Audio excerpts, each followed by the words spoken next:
Live 17 floors up, and when it rains I can feel those drops in my window pane. Lets me know that I'm still here. But when the sun comes out I will go outside. When it breaks through clouds I will give a smile. Lets me know that I'm still here. Sometimes I want to run away, run away, to find good times again, to find all my old friends. Good times, I said good times, find my friends again. I said I wanna have good times, good times, find my friends again. And good times, I said good times, find my friends again. I said I wanna have good times, good times, find my friends again. And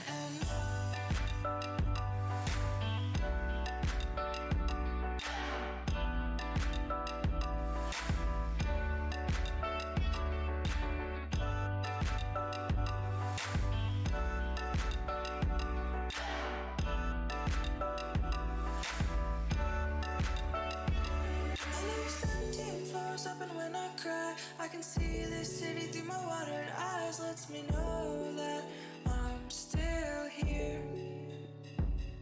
When my eyes clear up I will go outside. I'll imagine you're still by my side. Lets me know that I'm still here.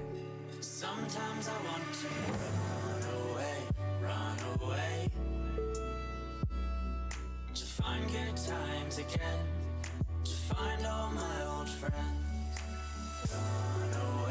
Run away,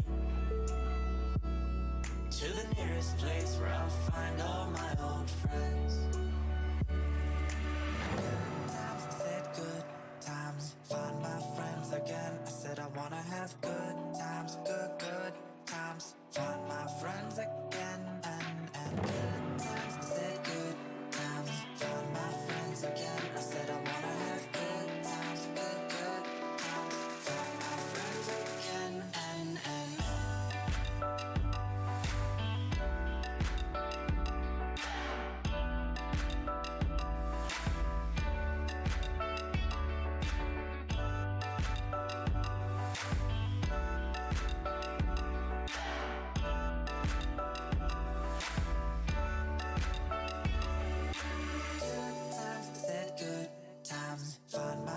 again, I said I wanna have good times, good times, find my friends again. And good times, I said good times, find my friends again. I said I wanna have good times, good times, find my friends again. And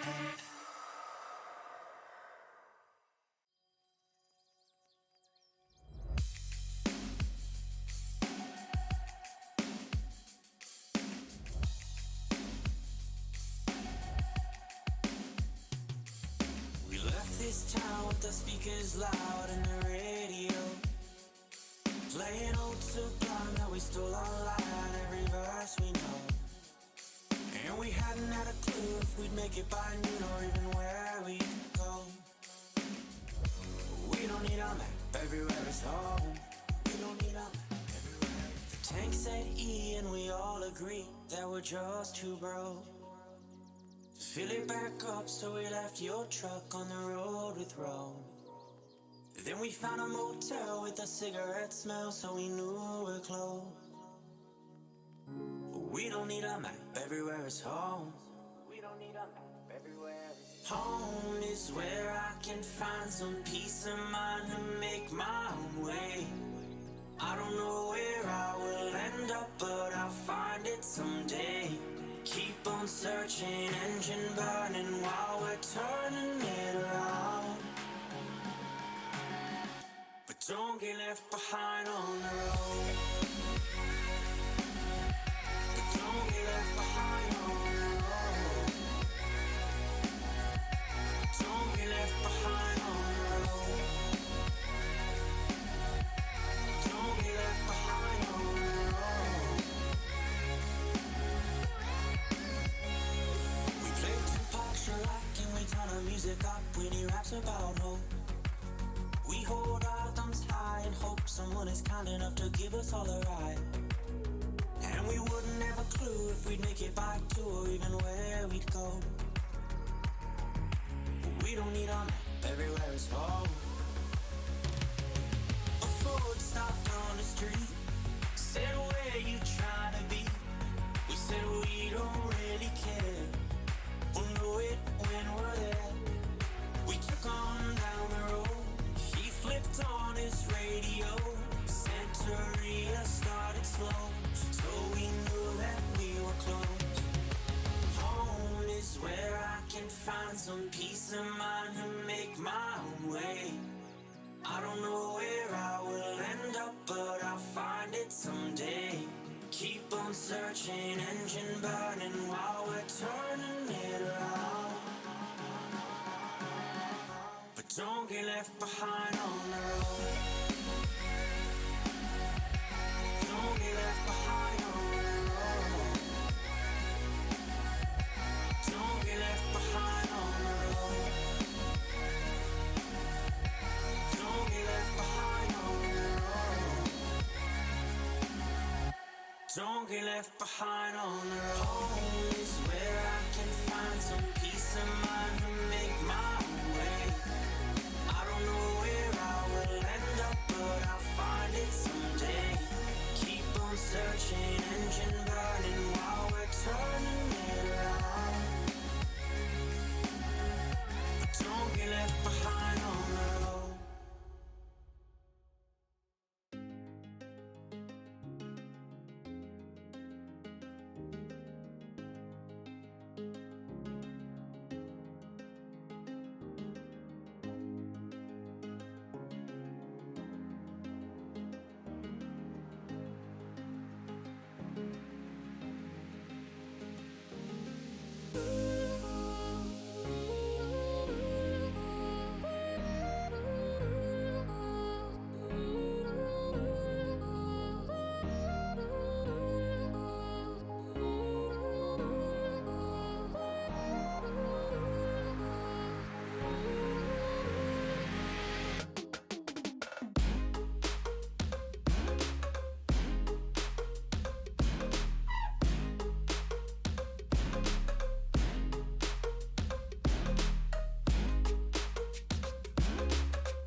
Transcend humanity with Omen. What is that? It's cutting edge VR, Flynn. It looks like it's something from the future, you know?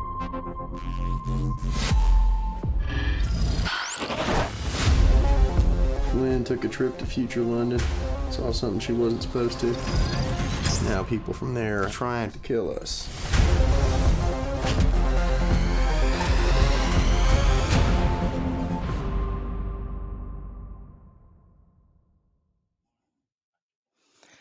Hello, welcome back to the Null. It is the first week of the R6 Winter Playoffs, and you know what? I'm looking forward to this one. We've got a bit of a spicy game, but before we jump into that, I am Golumolu. I will be joined for this evening's entertainment by the very lovely Dino. Oh, thank you. What a nice Perfect. introduction. I'm very excited to be here as well. Like you say, we've got some interesting games coming up ahead, or just the one interesting game. It's going to be a best of three between Swansea Storm and Golden Castle. I know that's not quite the game that we wanted.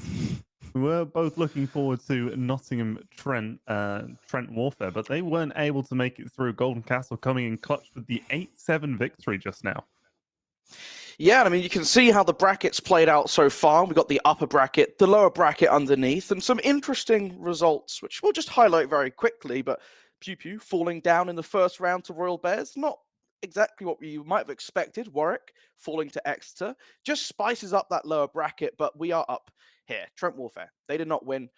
And it's going to be Golden Castle instead, another team who have had an interesting history against Swansea. Swansea should be coming into this as the favourite team, though. They're our champions from the Null Summer and looking to reclaim that title once again in the Winter Series. But Golden Castle, they're not a slouch. They will be putting up a very good fight this evening to try and hold them back.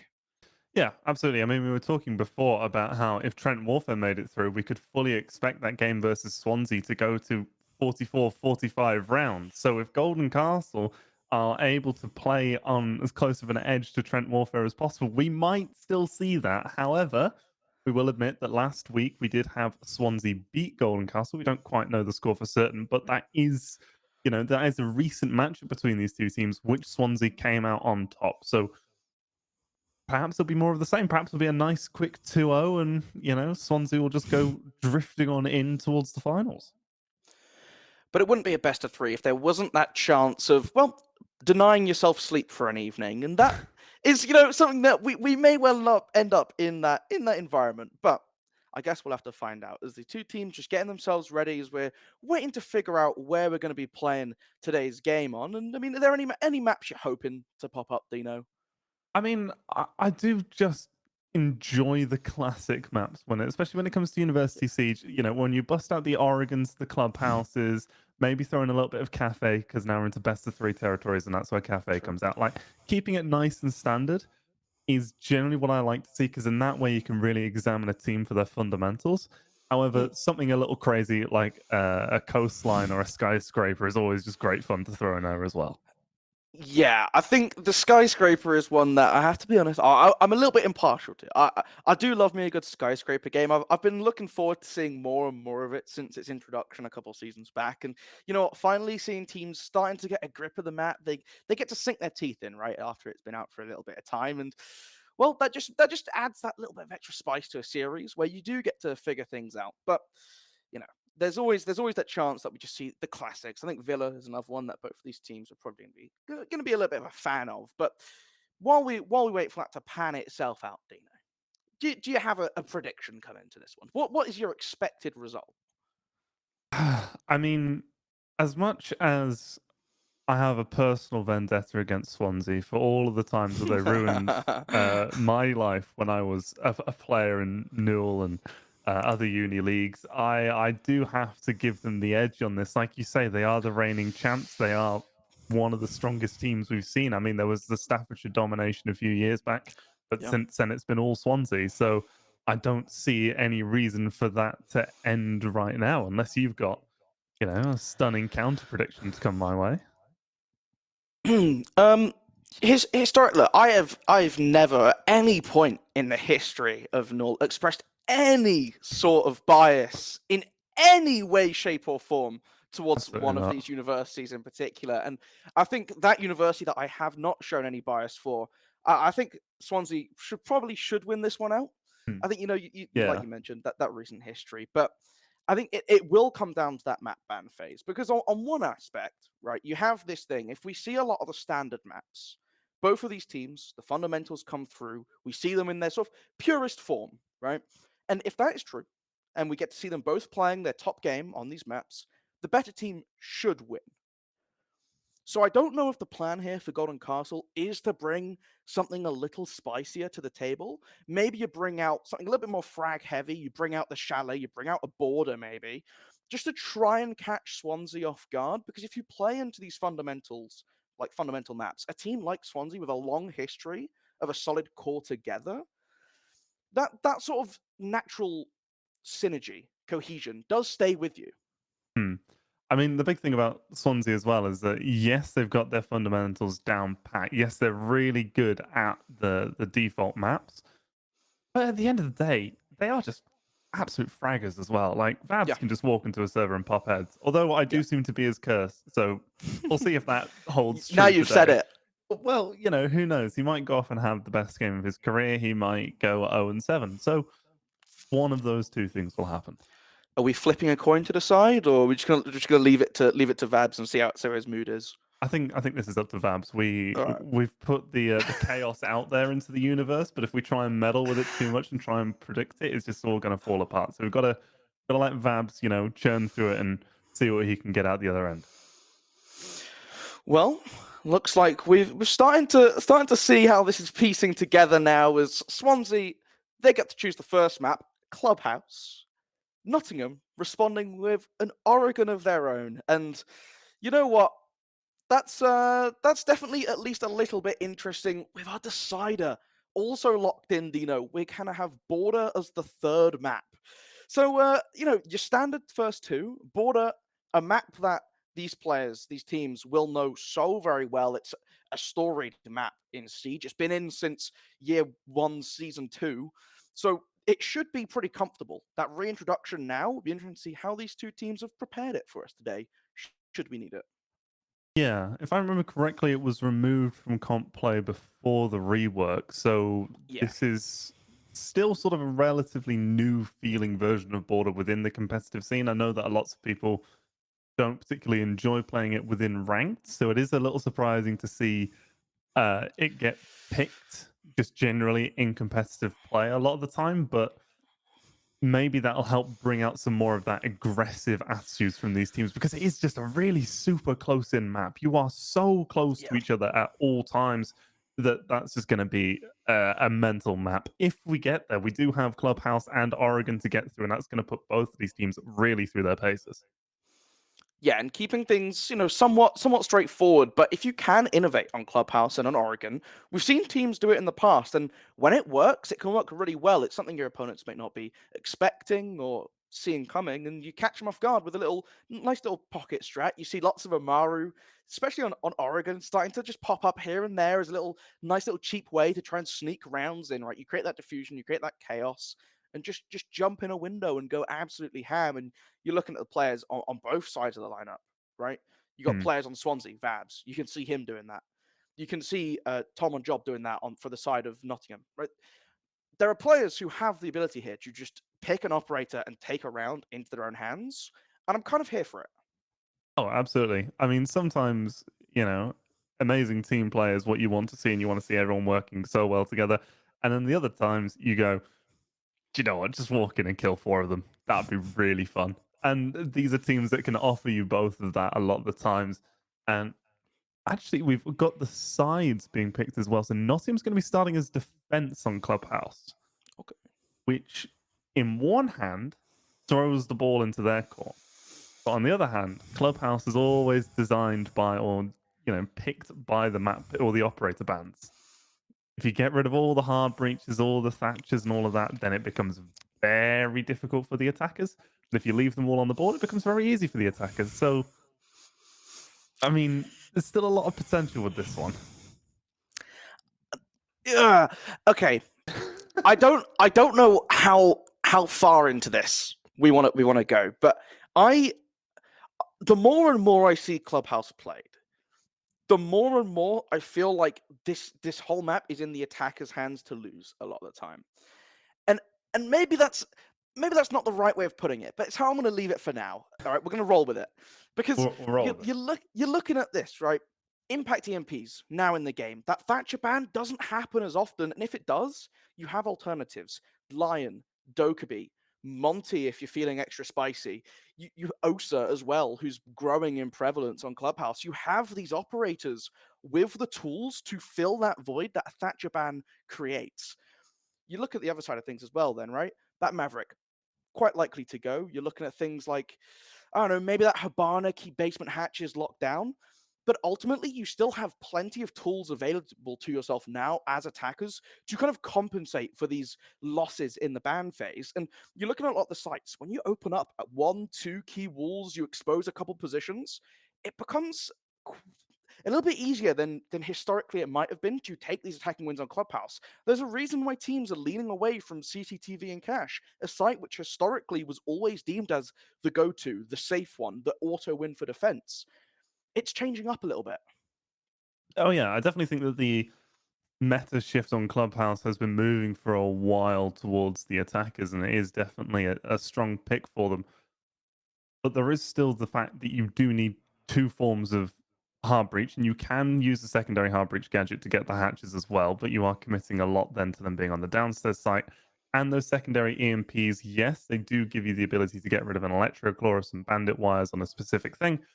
But then if the other team chooses to stack up Jaegers and Wamais and shields, you've then, sacrificed 3 flashbangs or smokes, to be able to deal with that utility. So it's all this big utility sink counterbalance situation going on as well. And this is where, when we say it's all about your basics are your utility usage. And we've got to see which team is going to be able to manage their utility both on the attacking and defending side better. It will be important. And there's a couple operators who I think I personally would like to see. I think Echo is near and dear to my heart. I love seeing some good Echo play. And I think with sites like Bar becoming a little bit more playable, you have that option for him to sneak in. I don't know. It will be interesting to see if the teams have prepared themselves for this Bar site, because I think that will be a big deal breaker. If you can win your basements, you can play your gym solidly, and you have that good third option. Sometimes you can play all 4. It really depends on how you're feeling, but just that extra kind of spanner in the works for your opponent to deal with can be a lot of fun. I would be very surprised if we did see any bar play coming through. I think teams will be happy going that, right, we've got our primary and secondary sites. We can take the loss here. We'll take the 4-2 split, just so long as we can win basement and gym, that's fine. We'll deal with CCTV and, expecting the loss there. That is fine. You see teams do it a lot of times on other maps. You go to Villa, teams, those 2 top floor sites are like, yeah, we've got these down pat, and then they go downstairs and they just like, we'll try, but not very hard. We've got our 2 to start off. We'll get another 2. 4-2 split, easy.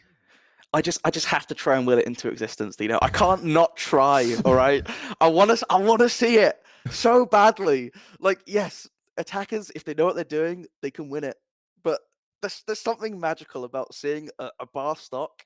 You see like an echo come through. You have the impacts ready to deny any Osa shields. There's something so fun about seeing these unique sites coming out. It's one of the reasons I love Siege, right? As you look at other games where the site is always the same, and you're picking the same characters or the same utility pieces, and there's so much diversity in Siege these sites. Not just the fact that you have 4 sites per map to choose from, but you now have 30 defending operators to pick in any combination of 5. You have all this destruction in the walls, the floors, the hatches, the reinforcements.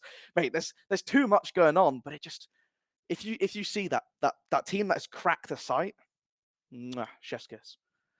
Yeah, I mean, it's the big thing about Siege is that no 2 rounds are ever repeated. Like, you can, Sure. even if you pick exactly the same operators, you do exactly the same sites, someone's going to pick a different strategy. Just because you've got the same 10 operators out on the field at the same time doesn't mean that you have to do exactly the same thing. And you see that a lot. Teams will keep the same lineups throughout an entire game, and just it'll be all over the place.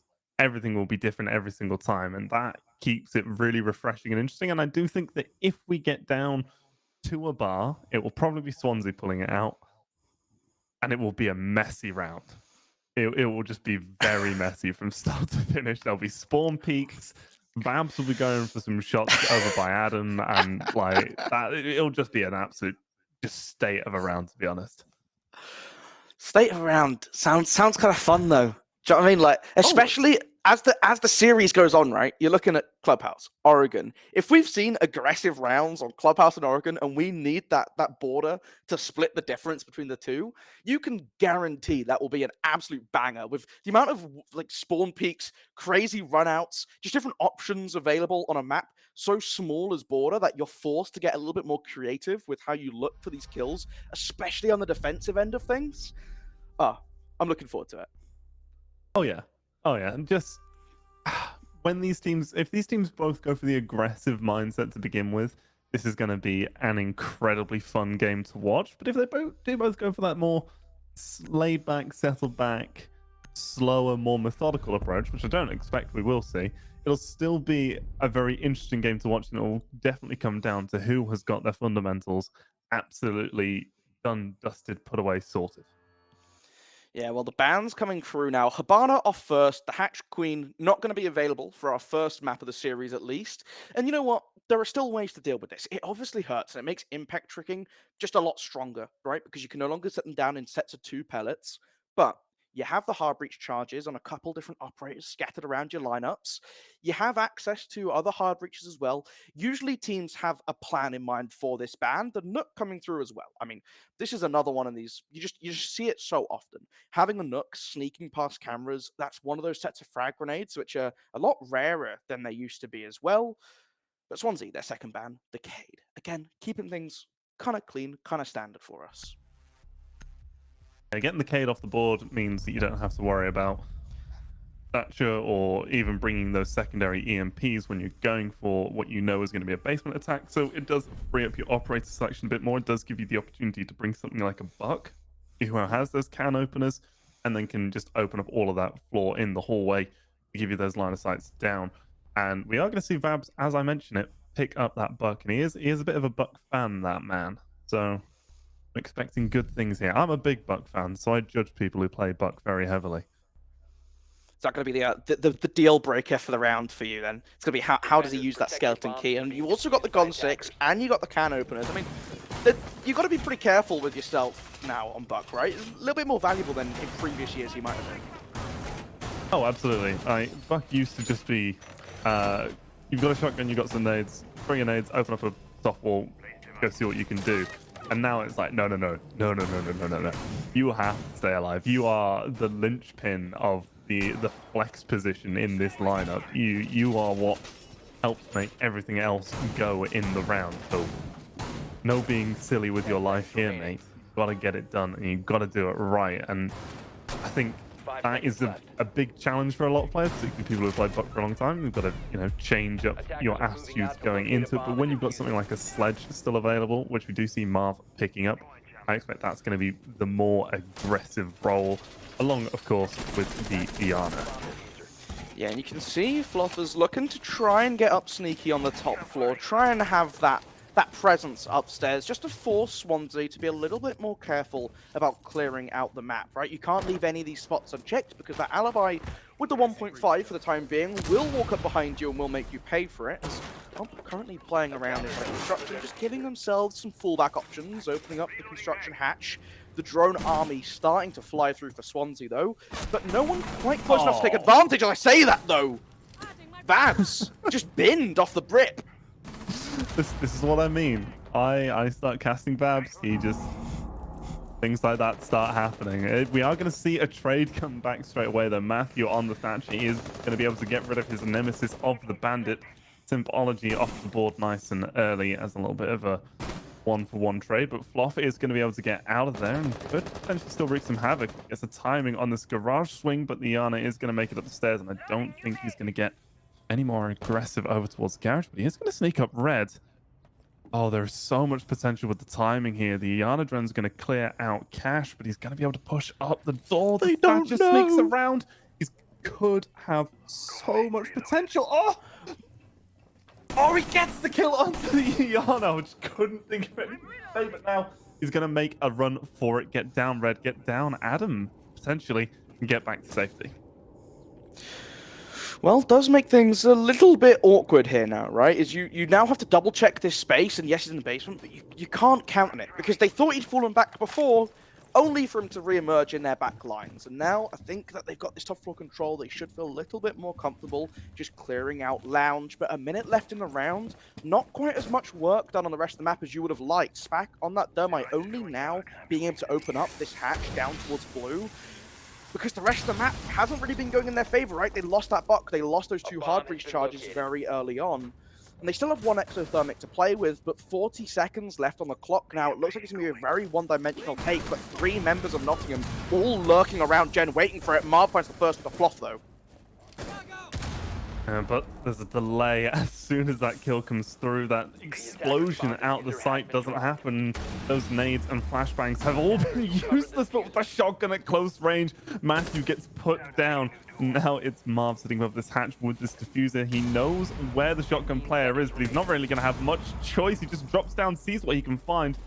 Been able to stay alive for a little bit longer. Spack has been able to get the kill onto 1, actually, and now it's a 1 versus 2. It's just Spack left alive, as Matty Geary is going to be able to get the last kill of the round on that Jaeger, playing safe at the back of the site. And a very one-dimensional push. They took too long clearing upstairs. They got caught out on the flanks, and then it meant that they couldn't set up the 2 lines of attack that you have to do to be able to do a successful downstairs take. You can't just go the one way.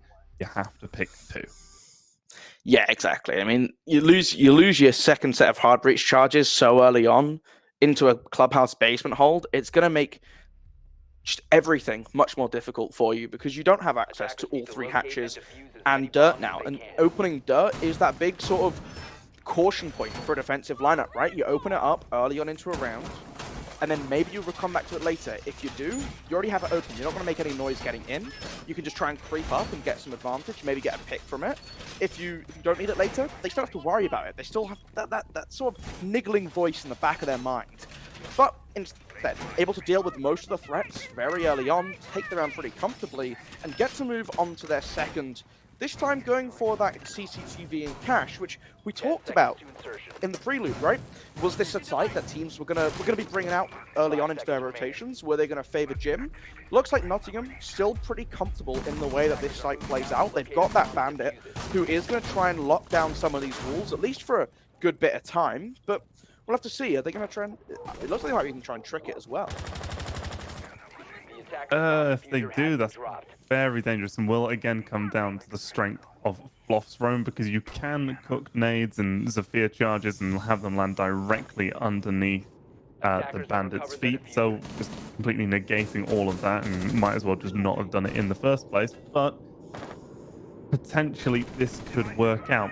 Maybe we see Nottingham going for this site because they're less confident on just Clubhouse as a whole. We have to remember that this is Swansea's map pick, and a lot of teams still aren't particularly comfortable with Gym Bedroom. It is quite an uncomfortable site to play, especially if you go for a much more static defensive lineup.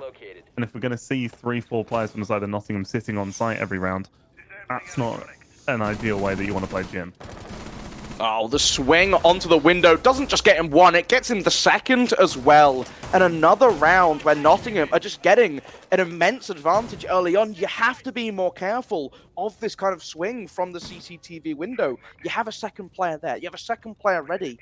Just have them aiming at the window. Just give yourself that sort of insurance policy, right? But instead, you've lost a set of nades and Sledge. You lost your EMPs in Thatcher. Getting this open is going to be a lot more difficult now that you're relying just on Jaff, who once again is going to get run out on, and Floff is running rings around Swansea. I just want to say I'm sorry, Babs. I know this happens every time, but we'll work through it one day. One day I'll cast your game and you'll pop off and get 20 kills. But that day does not look like it's going to be today. But there's still plenty of time to turn it around. Marv trying to turn this round around. He's going to get the kill onto Floffus, who's been having an exceptional performance so far, as you mentioned. Now it's Spack and Marv up against the world. The last 4 players from Nottingham are all staying close to the site, which is going to give them potentially the opportunity to pick off isolated fights on each player around the edges. That is going to be the Bandit now falling.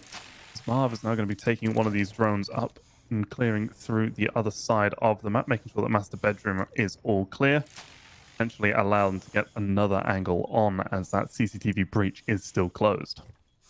Yeah, and this is where things can become a little bit awkward, right? It looks like Spack might be trying to walk up red, although now rotating around, you've got to be careful of Helljumper with the shotgun, just waiting so patiently at the top, trying to bounce a nade, trying to get that vertical play, but he's waiting patiently. He'll take the first, looking for the swing on the second. Marv is able to shut him down, get access into the top of red, has to be careful of the window, but the player close is the one that's going to be causing all the problems. Sympology, just able to win out the gunfight at the top of the stairs, just juking over and back and forth around the barricade. Why? You've gotten the kill on the player downstairs. You've gotten all of this freedom. You've applied extra pressure over towards red. They're aware that there's someone over by red. Their attention is going to be focused on that direction.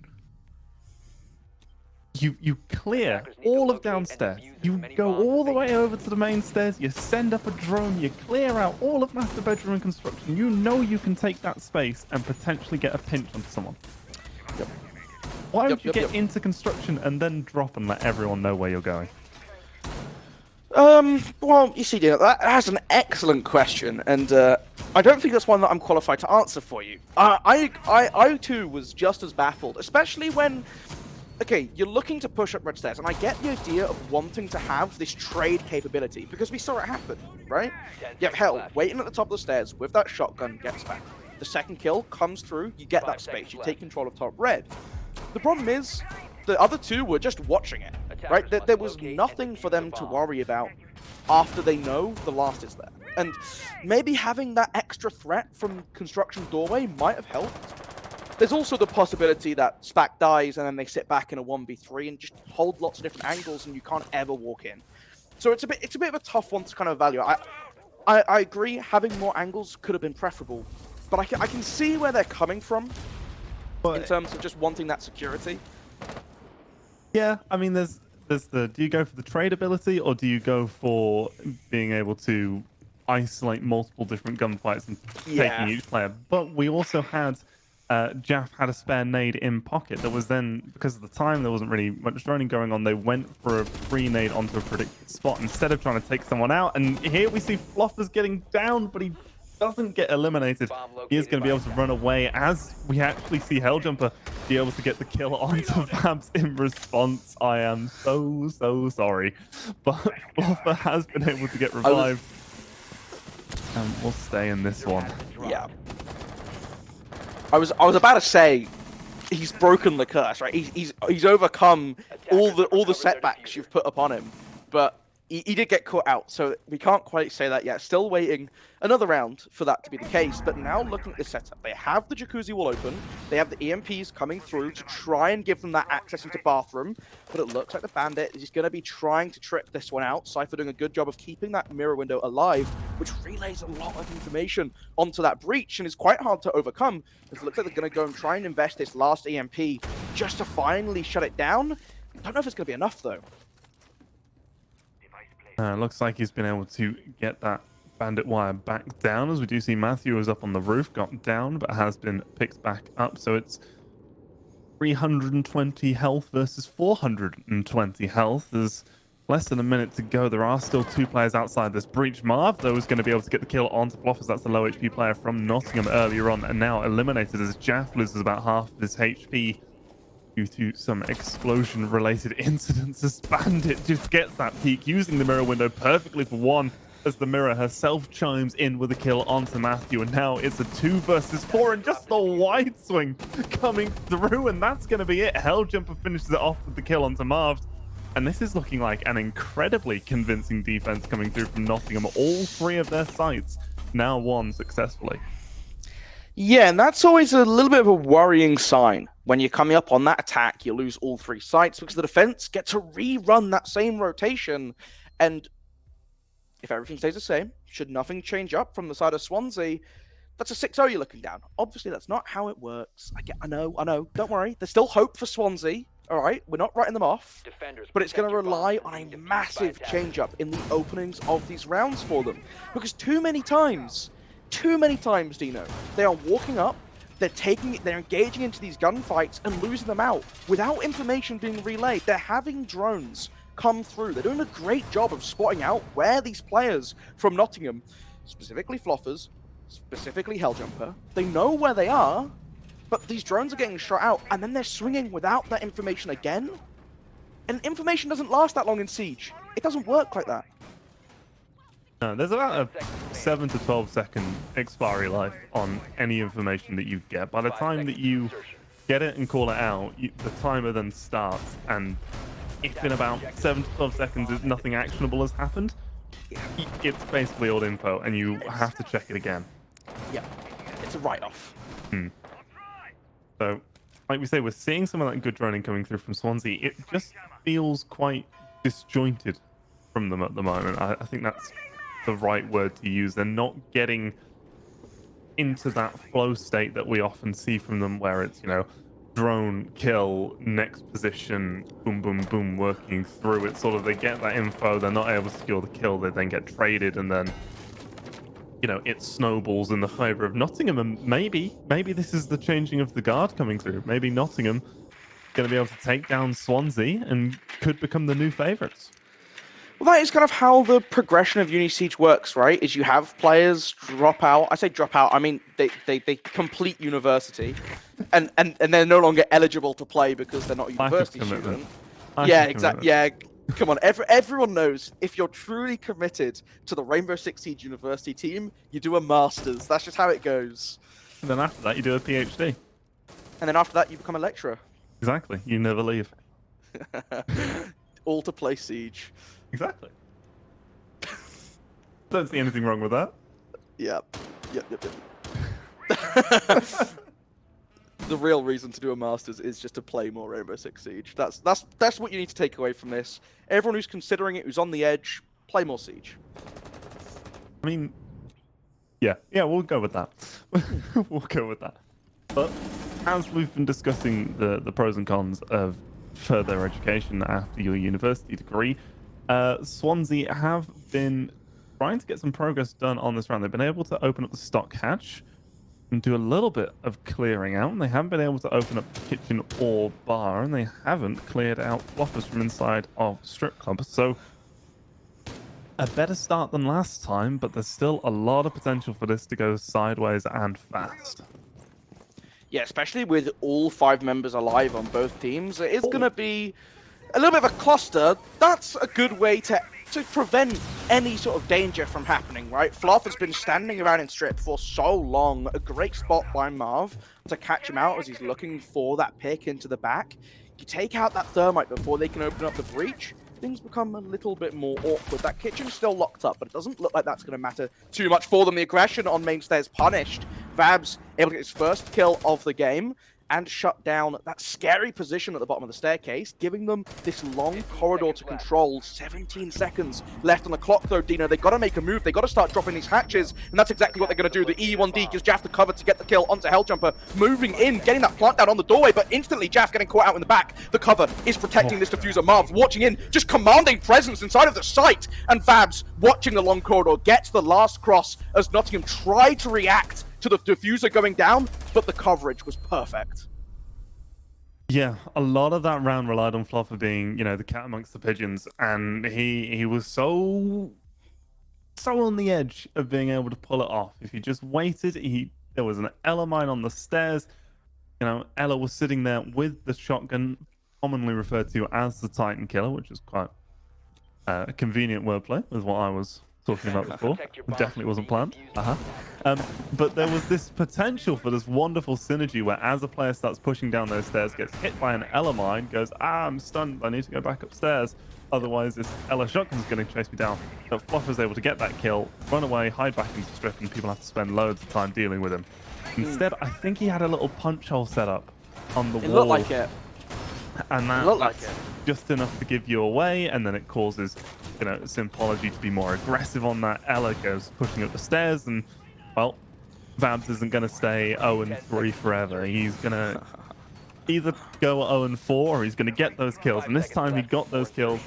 And yeah, this is what we mean by Swansea. Once they get that intel, they get that pick, it can snowball in their favor very, very quickly. He ate his donut and he ate his baguette, all in the same round. And now we're hoping that he can keep that momentum going, right? Just for the sake of seeing some flash. If we get to see an on-form Floff taking on an on-form Vabs, that is the jewel of the century, right? That's what you're looking for here. But we will have to see. Because so far, just trying to take this control once again. It's another basement hold. The drone doing a much better job at spotting out the alibi up in CC this time. And Jaff, close in proximity, can use the skeleton key to open up the wall and just try and cause some problems for this roaming alibi who's still holding onto this server rack. No pressure from the CC wall so far, though. It means they're going to be able to walk back into cash. They're out. Oh, but Vabs had worked his way through. How did he manage to get there? I guess potentially through the gym window. Yeah, through the gym window. Just hopped on in. The wasn't called out on the cam. Wasn't expecting him to be that close up. And that's going to be that roam eliminated nice and early. It took him about a minute and a half to do it in the last round. It took him less than a minute to do it here. Just going to give them plenty of time to go for all of their setup that they want to do on the middle floor, because this is the standard sort of thing that we've seen from Nottingham. One roamer and fluffer, everyone else is on the site. Swansea are probably going to have realized this by now and should know what they need to do, but Jaff is going to get hit by a nitrocell. We'll need a revive, which is going to slow things down just a touch. I have a sneaky suspicion that might have been the Capcan traps coming into play here. Symbology, he's liking these trap operators. He's rocked the Ella, now rocking that Capcan, and that's the signal. That's the warning sirens going off for Swansea now, where if you walk in through another one of these doorways, make sure you check it first. And you know what? As the longer these rounds go, the later we reach, they become more and more lethal, where you just can't afford to check. And Swansea, historically in these rounds, have been acting quite slowly. This time, slightly faster in the round, like you mentioned earlier on, and giving themselves this opportunity to try and push into Moto just a little bit sooner. But Vabs goes down to the Nitrocell to start things off, and that's, well, down to a 4 versus 4. Jaff, having already taken some damage in this round, might not be great for them. Yeah, 40 seconds to go now. 2 players above this bar hatch, 2 players above the stock hatch. It looks like it's going to be a double set of drops coming through with Marv going down the main stairs. And in fact, we're actually going to see some extra pressure being applied over towards Blue. 1 on the hatch, 1 on the stairs. But the diffuser, the all-important diffuser, is still above that bar hatch. And that's going to be where all of this relies on. These kills need to start coming through. Or Swansea, as Jaff is edging his way forwards. The EE1D goes out, but with only 15 seconds left, this is the only chance that they have. The nade is going to be good for 1, Marv is good for another, and Spack is going to be able to get 1 of his own, but he's going to get caught in the Capcan trap, and the Goyo might be a live held jumper, but no! It's going to be Jaff swinging in from Blue to be able to secure that kill. That was so close. Those Capcan traps, like you say, you leave it too close to the edge, and it can all go the other way. But it's also a Capcan trap popping the Goyo Vulcan, which just like takes down your diffuser carrier, drops the flames for 20 seconds. The diffuser is in the midst of that, and everyone from Swansea has taken damage from the gunfights. Like, you just have to hide. And I get that's so in the moment you can't know exactly how this is all playing out, but that's so close to be able to sneak that one on time as well. 5 seconds left. I don't think he was aware that there wasn't someone else in close proximity to pick up that diffuser, because it looked like that's what he was trying to swing. And the Vulcan there, oh, that's unfortunate. But Nottingham so close to clinching another one of these defensive wins. Swansea, though, this line pick has been massive for them. They still get that utility from the Thatcher because he has 2 of those impact TMPs, but you add these E1Ds. They've been able to use them so effectively to isolate members of Nottingham, just force them into standstills in opportunities where you'd really want to be playing just a little bit more aggressively. And now, the comeback's on. The comeback is indeed on. That was the potential to put it to 4-1, voiding into your attacking half with essentially a 4-2-5-1 split. And now, oh, Matthew off spawn is going to be able to get that kill onto Floff. That's a huge pick to get down in the first 20 seconds. They're being able to get these opening kills earlier and earlier and earlier every round. And this is looking more and more like a 3-3 split now, with Swansea having all the momentum going onto their defense. Yeah, that's a great opening pick. You can't really ask for much more. And now Sympology on stage might be the next to fall as Matthew, after hitting a screamer of a shot before, has let a freebie slip through his fingers. Babs is here, though, to hold down the angle, and as Sympology, who had actually trapped himself by the jukebox, goes to escape and get back to the site and his team.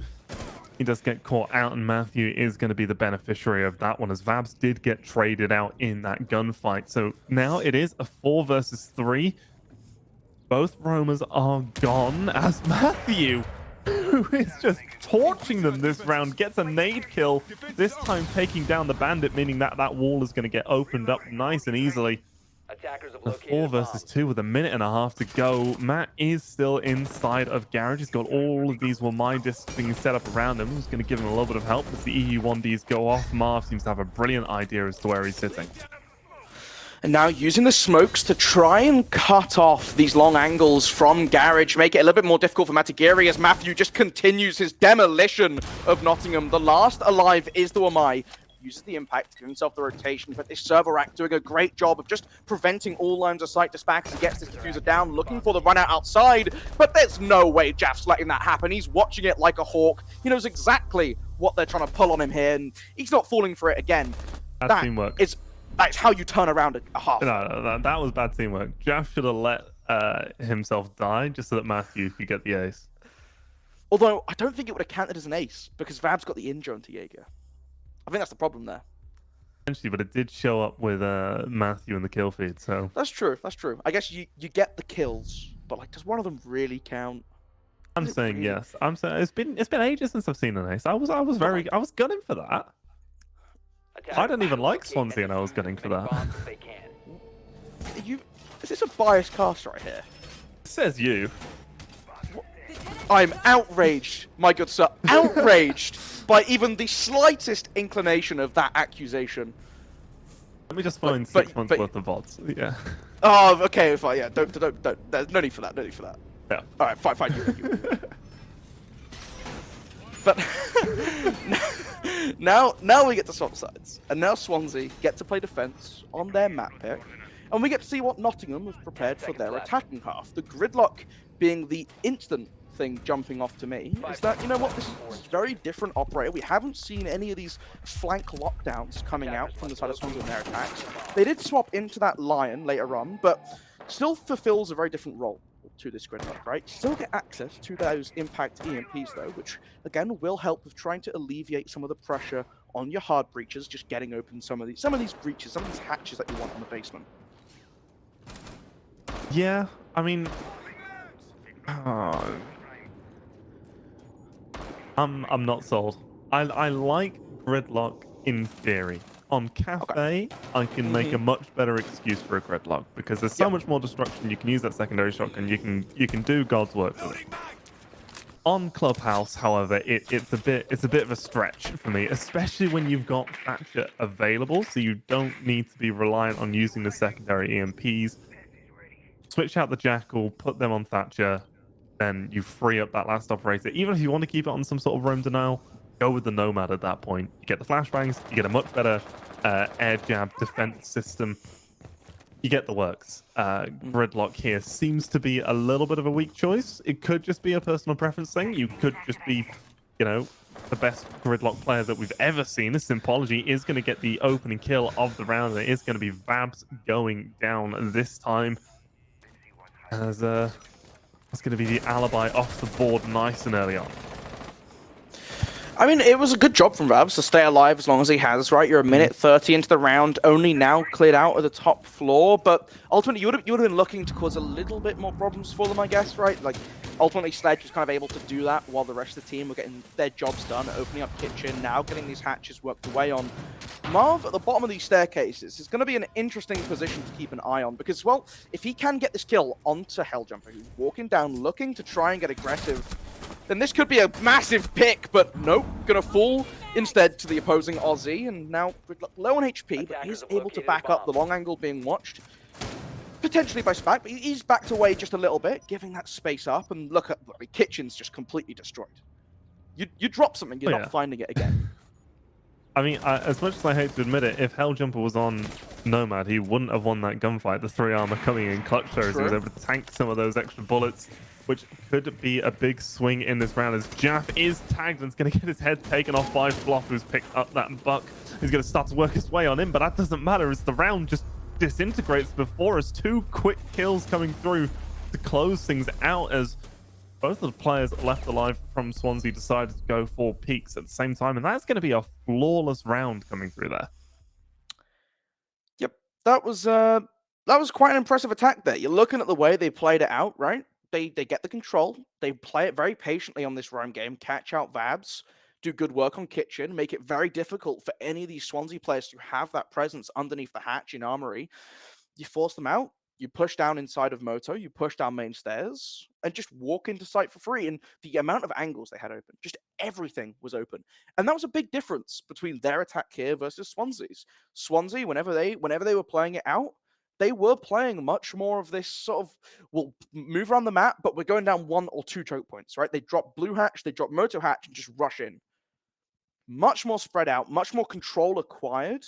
And you can see it works a lot cleaner. There was no risk factor involved, no scrappy endings. They finished it off perfectly.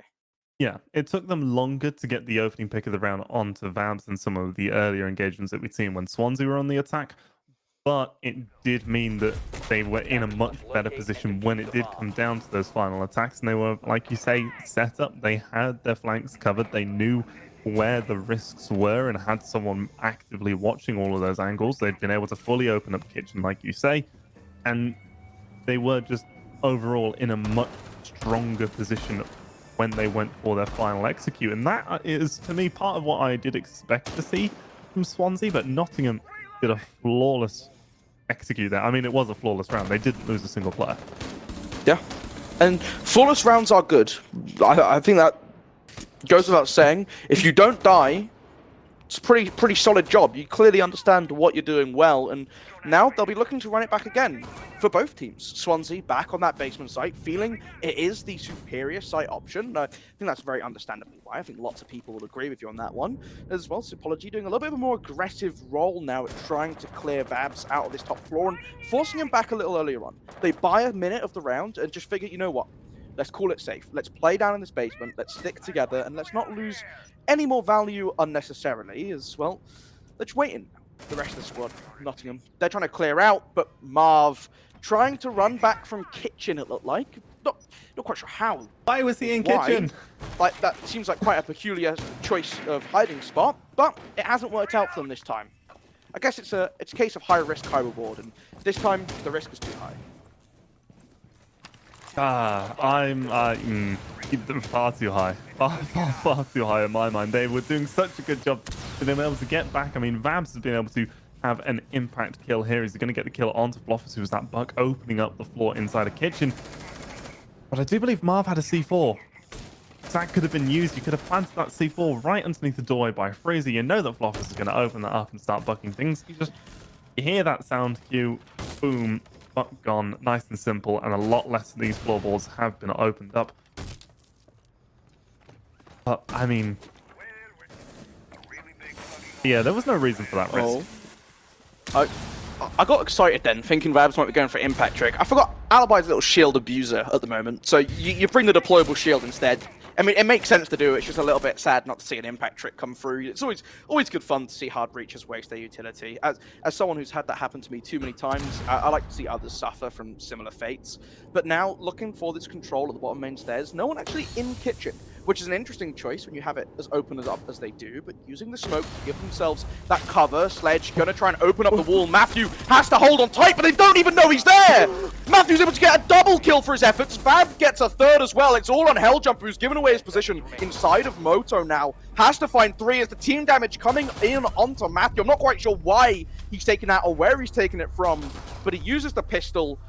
I mean, it's got a sight, so I guess it's a broken pistol, but he uses the pistol to find the final blow. And I mean, Matthew was just sat in the corner. What was that attack? What was that execute? What on earth was that? He just collected everything. He just little sneaking around, waiting in the corners, They walked right past him, Sledge, not a clue what's going on around him, right? He just does. Yeah, to be fair to him, I wouldn't have expected that myself. I mean, there's always someone in that corner. There are like 100,000,000% of every single round, every single time. There is always someone in that corner. And Sledge just goes, right, okay, we'll smoke that wall. I'm going to hit it with my hammer, and then I'm going to hit him with my hammer. And it just, no, throw a nade in. Don't go through that one bit of wall. Unless you've got complete blue control and you've killed the guy by black box already. Yeah, you might have done, to be fair. No, like, I mean, they didn't. So I guess they didn't know, to be fair.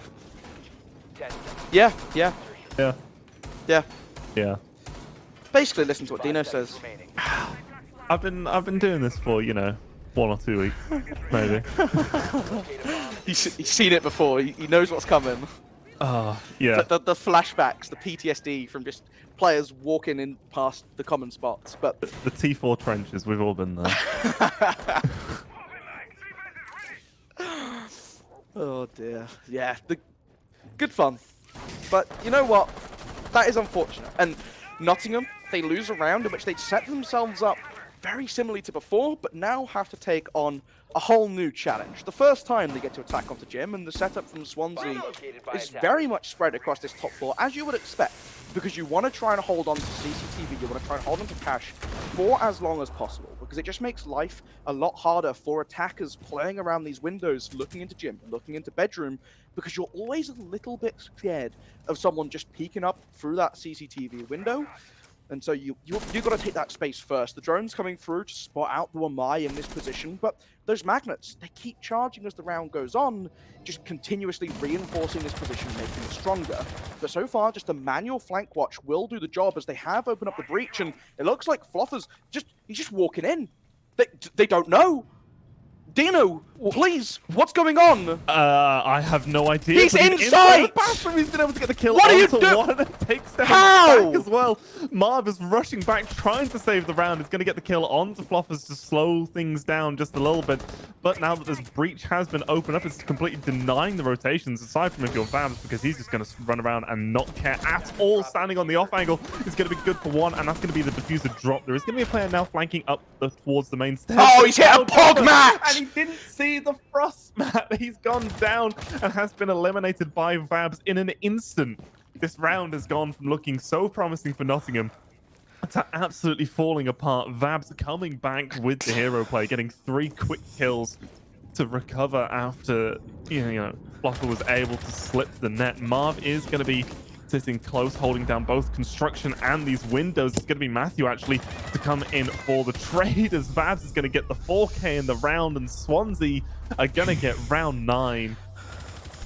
Oh my. Oh, Dino, what was that? I'm sorry, but like, okay, first of all, they got in through the breach. Okay, maybe you don't have someone on cams, sure. Maybe they slip through, okay, sure. They get a double kill in sight. Great rotation to get back to recover for themselves. But from that point, where was the rest of the Nottingham players? They weren't pushing in. They weren't getting aggressive onto Swansea to join the fight. But you've just cleared out sight. You gave them that time to re-find their composure. Vabs is able to walk through the smoke that Thatcher drops, Thermite drops, is able to wait on the breach for him to push in. When you see that the Yana is in sight and has taken out 2, you have, what was it, Zofia and Yana playing on, not Yana, sorry, Zofia and Sledge playing on the balconies outside gym window. You can start to really put a lot of pressure on the defenders from these positions. You have someone hold off the construction rotation. Maybe you can even get into construction. I mean, there's the headlight holes, so it's a bit risky, but you can hold this rotation off at the very least. You can have the Thermite push in, take control of Jim, look to set down that plant with the rest of the control you've got around, right? I don't know. I think Swansea were given too much time to reset. They did it very well, but ultimately it shouldn't have been able to happen. Marv, he's gone for a spawn peek here and just been completely beamed. Yep, and that's C4 and potentially 3 drones. Just gone. So, good fun there. Mozzie is not a player to be spawn peeking. That's not an operator you spawn peek with. Angry. But we should now be seeing this wall get open on up as the EMPs and all of that are going to be going on off. Floffer throws a nade in deep and is going to be following up with his second nade already, this time into Garage. Is going to get caught by one of Matthew's Wamai discs over towards the breach. Not going to get in very far, but maybe it destroys some residual utility. The big thing here for Nottingham is that they've got this advantage. They don't need to be aggressive without checking things and having people there to support them. Nice shot. Nice shot by Vance, taking out Sympology and kind of tempering this pressure on the flip side of the map now. You've kind of cleared all this master bedroom side aggression, and now Vabs can rotate underneath, and that's what he's going to try and do, try and have that presence to support Garage player as well, right? Because Matthew has fallen now. They will be looking to walk up the staircase. If he can kind of put a wrench in the works here, that will be massive, but Floffer's able to get a pick onto Spack. Jaff does take him down, which will help slightly. Gets a second from the top of red as well. They keep challenging this window into him, and there's the flank from Babs paying off, and Cypher, well, he's left in a 1 versus 2. Both members of Swansea are together, but now splitting up, trying to draw off these off angles using the deployable shield. They know that he's in. They know he's going to be looking to recover that diffuser, but you've got to be very careful, Jaff. You're proposing your head, and he'll take it clean off. Fabs ducking behind green. Cypher playing around the server rack, just looking for the final kill, but Fabs, he's found his form, he's found the fire, and he's going to take another kill and another round for Swansea as they reach match point. Now, you remember what we were saying in the preamble, where we were saying that Siege is a game where, there are so many different operators, there are so many different variations of what you can do in a round. That was a round demonstrating exactly how sometimes you can throw all of that out the window and basically open up one wall and turn the game into a point-and-click adventure game. And it was a fun point-and-click adventure game, don't get me wrong. There was some nice shots hit there. But, my favorite point-and-click adventure game is Zoombeanies. I've not heard of that one. I will admit. Zoombeanies was a great game. It was a maths game that my mum got for me when I was in year 4, so that I would play maths games. It was great. You made like these little like purple creatures with like different colors, like noses and feet, and like weird like clown feet ones, like bubble ones, and like different hairstyles. It was a great game. Little throwback for anyone else who's part of the Zoombeanies elite. 5 seconds left. All right. Attackers are moving out to locate a bomb and defuse it. Well, we're gonna talk about the other game that sounds remarkably less interesting than Zoombeanies. You're gonna have to send me a link to that later. As it is Swansea now sitting on match point. They just need to secure this one last defense, and then they are going to be walking away with map number 1, which was in fact their map pick, under their belt. They'll be able to move on to Oregon with the advantage. So a lot riding on the line here as Fabs is once again playing this alibi with the 1.5 and is going to be going on a little bit of a solo roam up on the top 4, something that we've seen oh so much already today. Yeah, and well, just starting away, peeling these drones and falling back, right? And we talked about it before, this was a problem Swansea would have sometimes, where they'd invest drones without finding anything for it. I was about to say that might be the case, but Marv walking up to try and challenge the buck of Floffers, who's just more than happy to take yet another kill this game and just continue adding to their tally, continue to whittle away at Swansea, more importantly, as this roam, it has to be a little bit more cautious. Vabs is still lurking on these garage stairs, looking for the entry over on the flip side by CCTV, and I don't think the sledge is drawing him out. I think Vabs is completely undetected here. No one seems to know where he is, and that's going to be a free kill onto Sympology.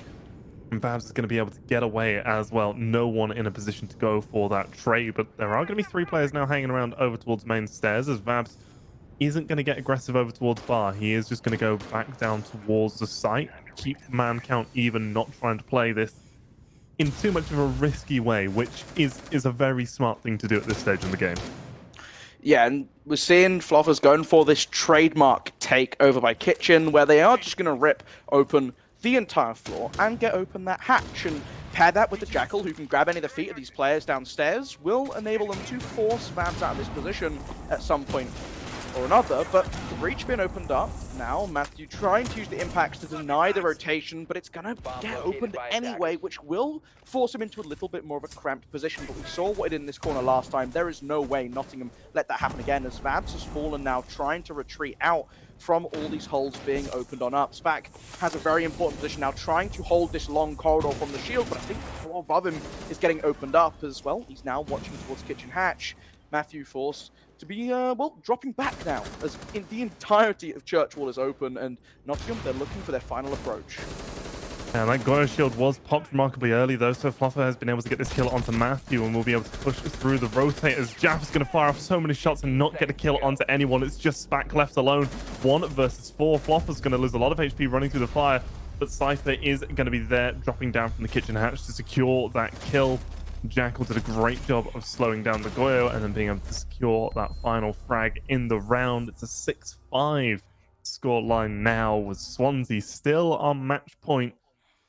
And you'd have to say if they lose this round, then all the momentum's going over towards Nottingham as we look towards an overtime.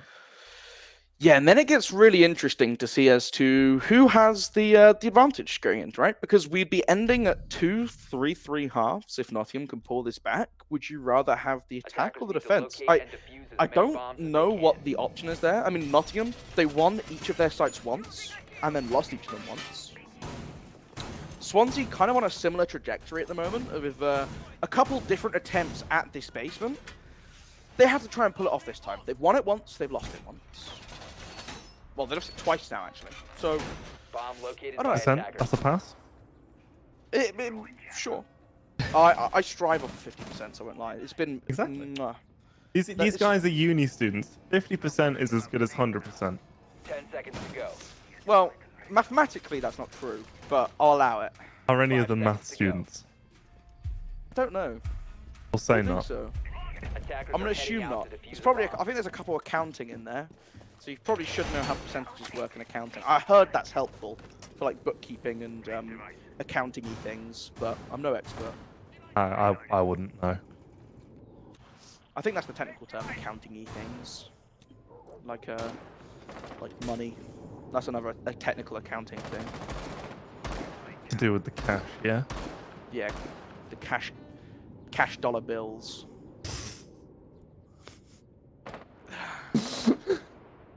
I think that's a different site though. I think that's on the top floor actually. We're looking at basement this round, so you know what, I'll bring us back to a more relevant topic as Vabs trying to challenge in towards Strip, taking the worst end of that exchange, knocked about 55 HP if I had to make an educated guess. And, well, Cypher using these Inox trackers just to try and spy him out, try and figure out where this alibi is falling back to. The ping's showing back down to the basement, because I think that's where he's gone, although I might have gotten confused. No, he's back down in the basement. Sometimes, you know, when Marv and Babs, they run over each other, their names are similar amounts of characters, so it throws my brain for a bit of a works, but Sympology has taken this control all the way up to Lounge now, and Babs coming up that ladder. Is he playing in pit? I think he's come up the ladder, just lurking around, looking for another kill, and I mean, how many times have we seen him? Just hiding around inside a garage, inside of these awkward positions, able to massively capitalize as Jaff also come upstairs now, looking to try and retake some of this space away, just try and make the attack feel a little bit uncomfortable. The working kitchen is being done again, but Marv changes up the round this time in a massive way. Fluffer's going down to that nitro cell is huge for their chances. You remove the strongest gunner from Nottingham, 14 kills in 12 rounds. And it makes it a little bit more difficult for this hatch to get opened up. It will do anyway, and Cypher trying to catch Marv as he moves towards dirt, but so far not able to find anything as Vabs and Jaff both just toying with Sympology's attention as now they fall away with a minute left for Nottingham to find something in this round. I think potentially if Babs and Jaff had been a little bit more cautious, a little bit more patient, what would have happened is we would have seen Sympology go over and start sledging the ground, and then no one would have been watching this flank. And they definitely could have wreaked some havoc. A drone might have spotted one, and then the next one comes in a couple seconds later when everyone thinks, oh, they got the drone and ran away. Like, there was a lot of potential building there, but it is instead going to be Cypher to get the next kill of this round, as he's going to take down Marv, who's playing inside of dirt. This does look like we're going to have a little bit of a stack over towards Kitchen and as Simpology is going to be able to get the kill onto Jaff. Matt is going to drop down and go for the plant behind the smokes deep inside of the site. C4 goes on out and he goes just far enough to be able to secure that kill. But the diffuser does get recovered and the smokes are still going to be up. Cypher's good for one and Helljumper is as well, as the attackers are going to get this round. Nottingham, after being down 6-3, has dragged this all the way back. 2-6-6 and now into overtime. We did say at the start that potentially this could be a 44-45 round night. And it's looking like we will be ending up that way if things keep going. 6-6 overtime, and it's going to be Swansea on the defense. This is where things become a little bit intriguing to me, right? Because we've seen Swansea only have a crack at 3 different sites, but they took a crack at basement 3 times. They took, was it 3 times or 4 times even? I think it was 4 times basement, 1 time gym, 1 time CCTV. And they're going to cash first. So this is interesting to me. The gym round they could have thrown, that was the round where we just saw Floffers inside of sight, and it was a bit of a last-minute scramble to recover that control for Swansea, hence their hesitancy to bring it out again when they could. So they are going to rely on this being quite a comfortable one for them to try and pick up, try and play these aggressive angles to just catch Nottingham off guard off the rip. Vabs will be lurking again over my master bedroom. I'd be willing to put money on it at this point, just to try and catch off one of these players. I want to say it'll be Simpology. I think it'll be that Sledge looking for this lurk on the back, but I guess we'll see. Marv hasn't gone for a spawn pick.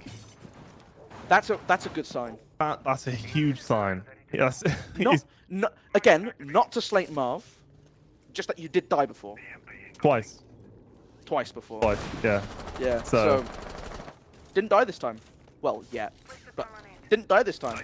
Yeah, not on a spawn peak. So, you know, if he does die now, that's... Doesn't count. It doesn't count. That's just normal gameplay. That's not going for an aggressive play that's not needed. As Matthew is going to be the one holding down inside of Garage. He's got the Jaeger ADS. He's going to have some of his Wamai discs coming in throughout the round. The longer that he can spend just sitting around there, stacking up those discs, the stronger his position is going to be, as Vabs is actually down inside of the bar, which is going to give Fluffer a little bit more space to clear out upstairs and go for a bit of this aggression. We are actually going to see Marv playing inside of the sort of construction doorway, using that half wall to assist him, but with that breach getting opened up over by logistics, he is just going to fall back. So a lot of this space inside of construction is just Nottingham's for free for now, as Fluffer's going to take advantage of that and get the kill onto Spack, and Fabs, instead of going for the flank up the stairs, was trying to play the hatch, and Fluffer just big-brained him, and that's now 3 versus 5 in favor of the attack. Yeah, that's how you want to start an overtime, especially with this construction breach now being opened up. Marv trying to play off the server rack, but the crossfire with the Osa just going to take him down. Cypher gets the final kill, but it's Floffers now just diving through the site, looking for that last kill. Helljumper got the kill onto Jaff on red, and the Yana just finishes things up very neatly in the round. I have to say, that was very clean from the side of the attack, and going for a much different approach to what they did before, where we saw them focus on Garage, focus on trying to take control of this main breach, and they saw what happened, right? Vabs just lurking around, causing problems for them, made it so difficult to get comfortable control of Garage. So what do they do this time? They focus instead on that master bedroom. They hit from the backside. They know that they have to worry about this hatch. They have to play around it, and they do so perfectly. Yeah, absolutely. I mean, another flawless round there for Nottingham. I believe the first round of their attack was also flawless. So this is looking really strong here for Nottingham. They have, however, gone for gym and bedroom, which could work out for them. However, I still think that they had better success when they were playing downstairs and basement. Even when they lost, I like that loss a little bit more than when we saw them lose upstairs. So we'll have to see what goes on here, as they are going to be going for an extended hold across this top floor. Yeah, and I don't know, it will be interesting to see how Swansea choose to break this down. Marv back on that Lion once again, just clearly seeing the value in it, right? Every attacking round they won, they brought a Lion. In every round they lost, they brought a Thatcher. So, you know what, why not keep with what worked before and try and keep up this momentum? But Nottingham now on match point does add to the pressure that Swansea will be facing on their own map pick as well. We should remember. See who continues along the upper bracket. Still one more map, potentially two to go afterwards, but Helljumper just lurking around on the top of red stairs, has this position covered, not quite as set up as we saw members of Swansea being, with shields, magnets and the such to keep them company, but this split focus from Swansea has meant that they're a lot slower at clearing out any of these positions. Nearly a minute gone, and so far it's kind of been a lot of posturing around the map and rotating where they want to be now. No threat, nothing cleared over by Cash. Yeah, nothing cleared over by Cash, and they've not made any progress over towards Jacuzzi either. The EMP looks... no. Lion was nearby and then has gone away, so there's no EMP going to be going out, and they're not going to be opening up this Jacuzzi wall just yet. Looks like they might even be waiting and building up to potentially a big everyone jump in at the same time type situation. We do have Matthew downstairs going to be setting up a nade to go behind the mirror window. We've got Marv here who's going to Gon 6 this window, and Jaff is going to get aggressive on it. It looks like no, they literally spent all that time waiting to maybe try and catch a bandit out. But Marv is going to get the kill onto Fluffer. Cypher has been able to work his way back behind this mirror window. The nade from below hasn't come through just yet, and Sympology has been able to get that frag onto Marv. So no more EE1D. You spoke of the importance of that Lion. It's now been nullified. And you're looking at a 4 versus 4, 1 minute on the clock. 4 versus 3. Vabs able to get the kill onto Cypher now, removes that player on the mirror window as well, which means if they can capitalize, if they can get in off of this lack now, this void from the defense, they can potentially try to take this space away. Sympology playing close on this master bedroom window as Jaff is looking for this swing from the castle, who will go for it, take a head to chunk of damage, but ultimately escape with their life. Vabs is still below though. I'm looking to see when he comes up main stairs. What he tries to look for is the nade coming in again. Is he able to get a second from below? Matagiri has not moved from this position. The Gemini gonna go out, still not moving. Now will. Vamps walks up the stairs. You've got to be careful now. That mirror window remantled by Helljumper. As the grenades start to go out, the shots go away, and the trade comes through. Spack and Matagiri able to get one apiece. This control in bathroom goes over as Jaff gets Sympology from the window. They now are fully in sight, but you've got to be careful. Matagiri looking for the rotation, coming up behind Jacuzzi. Can't quite draw the line of sight onto Spack. The castle barricade preventing him from moving around, and Matthew turns to find his opponent and lands the final shot required in the round, and draws us to round 15, Dino. It's going all the way on map 1. Round 15, ladies and gentlemen. Give it up for round 15. I'm ringing a bell, in case you couldn't tell. Oh, what kind of bell? Like Just a little cowbell, you know, with a handle that you like click back and forth. And yeah. Ding, ding. Yeah. We can see each other on camera, so we're not just saying yeah without context. We're like, oh yeah, that's to true. Mimic a bell. Yeah. So it's like you know when you were in like primary school and the lunch lady would come out and like start ringing the giant like da-ding da-ding da-ding, and you'd be like, oh, now I can get my lunch. I didn't go to school in the Victorian times, so no, we had a like just an alarm in each classroom that just. Yeah, but like at the end of break time, like how did they call it was the end of break time? Like with a bell, right? Like you. The fire alarm outside, yeah, they just sort of turned that on for a few seconds and you went back in. That's crazy to me. That's crazy. Living life on the edge there. What if the fireman turned up? Well, then they wouldn't, because the fire alarm wasn't on for long enough. 10 seconds left before insertion. Dangerous waters you're testing here. Dangerous waters. 5 seconds left. Anyway, round 15, that's where all of that started. We're at round 15. It is going to be Swansea's last attempt now to secure this one, and Nottingham, they started off on the advantage, they then fell behind, and now they've mounted this comeback and kept us both level. All of the previous 14 rounds can be disregarded. This is now essentially a best of one. Everything that happens in the next 2 minutes and 35 seconds is going to decide the outcome of this entire map. And we're going to have Swansea go for a gym and bedroom defense. They've lost downstairs 3 out of the 4 times that they've played it. They didn't want to go back to CCTV cache.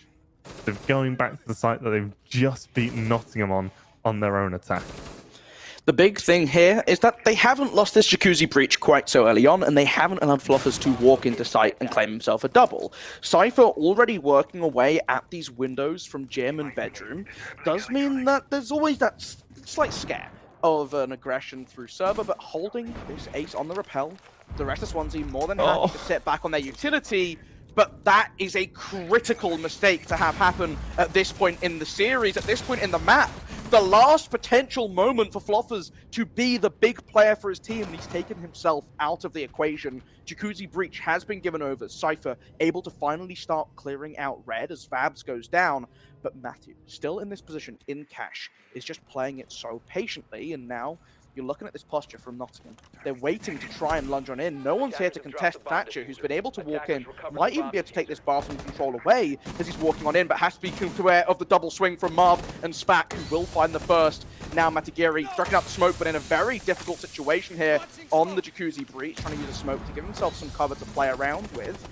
But has to wait and see as Cypher jumps in and finds the first. The plant going down as this control inside of sight has been taken away. Spack brought to 1 HP and will be felled by the pistol. It's all down to Jaff. Can he turn this corner? Can he find the pick? As Matthew, trying to walk back into sight, takes Symbology down in the background. Matagiri does not know that Jaff was walking behind him, but Cypher is about to swing your door, Jaff! You've got to come off the fuse! It's down to the 1 versus 1, and Cypher has been able to make his way outside of the balcony. He's playing on Jacuzzi. He's hiding behind the covered up pool and just waiting. The drone set up in position to watch over the diffuser as well. Matthew will have to take this fight. He knows he's hiding in the corner. Surely you know. But gonna go and try and stick the diffuser instead. He's halfway there. Cypher has to make a move, has to try and contest it. He comes off the swing and is able to win out the gunfight.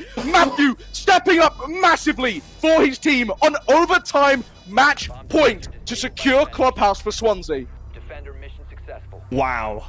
What a round to end it out on. Yeah. Fluffer's going to be kicking himself after that one. That was a hard-fought victory indeed. Matthew getting the well-deserved MVP was the start for Swansea from start to finish. And just definitely an exceptional performance from both of these teams. Look at that. Fluffer had 17 kills and he naded himself on the final round. I mean, great job by the Nottingham guys, and great job by both teams to be behind, then start winning, and then go behind again, and then start winning again. Because that happened to both of them. Yeah, and just to keep your momentum, keep your head in a game like that, where you're constantly getting ahead, falling behind, reclaiming that lead. I mean, the composure shown from both of these two teams in the map is tremendous. And guess what? We're not even done yet. We still have potentially 2 more maps of this to go, Dino. But to give everyone a bit of time to relax, to reset their focus, just to recenter, we are going to jump to a very short break before we're back for more action in this Swansea Storm versus Golden Castle matchup in the New Last 6 playoffs. Don't miss it, because it's going to be a banger.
Live 17 floors up, and when it rains, I can feel those drops in my window pane. Lets me know that I'm still here.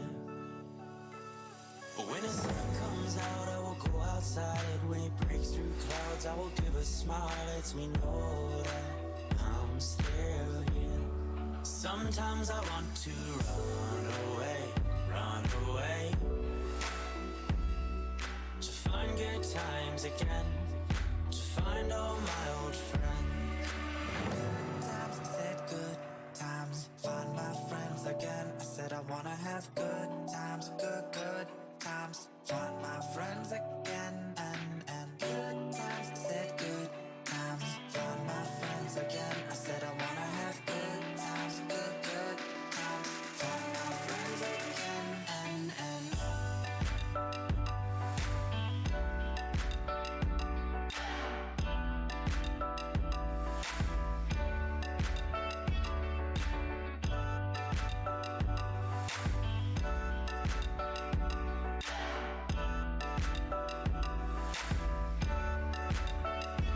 I live 17 floors up, and when I cry, I can see the city through my watered eyes. Lets me know that I'm still here. When my eyes clear up, I will go outside. I'll imagine you're still by my side. Lets me know that I'm still here. Sometimes I want to run away, to find good times again, to find all my old friends. Run away, to the nearest place where I'll find all my old friends. Times I said good times, find my friends again. I said I wanna have good times, good times, find my friends again, and good times. I said good times, find my friends again. I said I wanna have good times, good times, find my friends again, and times.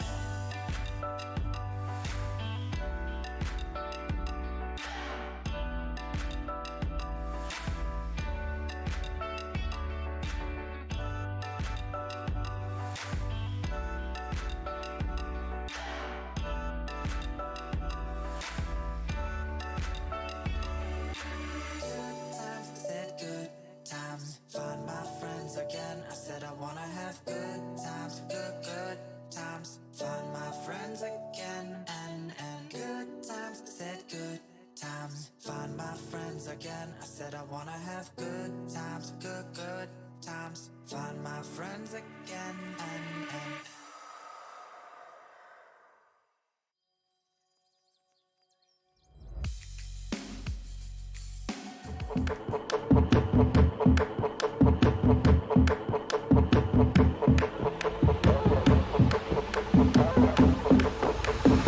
Transcend humanity with Omen. What is that? It's cutting edge VR, Flynn. It looks like it's something from the future, you know?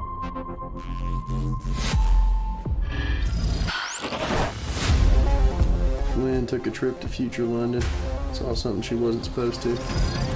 Now people from there are trying to kill us.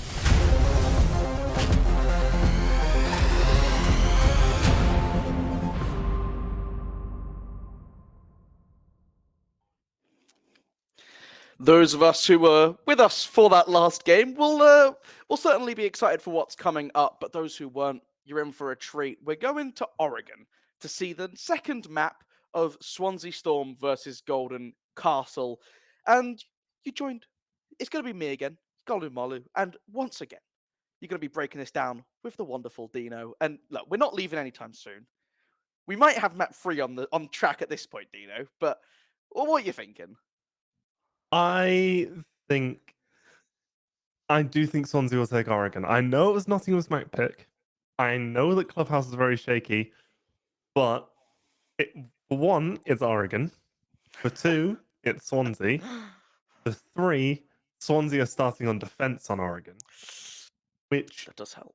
it helps quite a lot. the map, the operator bans aren't as strong when it comes to Oregon. It's not like on Clubhouse where you can, if you get rid of 2 hard breaches, the whole thing just falls apart. So the defenders are going to be a lot more set in stone of what they're going to do. They're already going to have those options available to them, and I think that should be enough. I think we should see something like a 4-2 split. And Nottingham will do well on their attacks. It'll look close. It'll probably end in something like a 7-5. That's my prediction, and I cannot wait for Vabs to go 0-12 and completely ruin that for me. And Fluff will get like 24 kills, and it'll just be 7-0, 7-0 Nottingham. There are 2 certainties in life: death and Dino cursing Fabs. Oh, But absolutely. I mean, I think you might not be too far from the mark here. Oregon, again, I understand why you want to play these kind of maps, right? In a game like this, where you're going to go the distance, having that comfortability around it as well can really help. Where we saw on Clubhouse, right? These teams would lose rounds that they could definitely have won had things gone slightly differently. They fell behind in round count, but knowing that every round is that reset, playing a map like Clubhouse, like Oregon, where you know what you're doing, you can set yourselves up well, and you can reset in between each round, really helps in just keeping up that consistency. And Oregon, definitely one of the maps to do it on, right? You're looking at a couple of these bomb sites, quite comfortable. You're looking at the top floor, you're looking at the basement. These teams will know what they're doing. They'll have their strategies refined by this point in the season. The thing is, Swansea Storm, they haven't lost a game so far this stage. All of winter in Null, they were undefeated in Swiss. They're undefeated so far in playoffs. They won their first round. They're coming in here, the map up.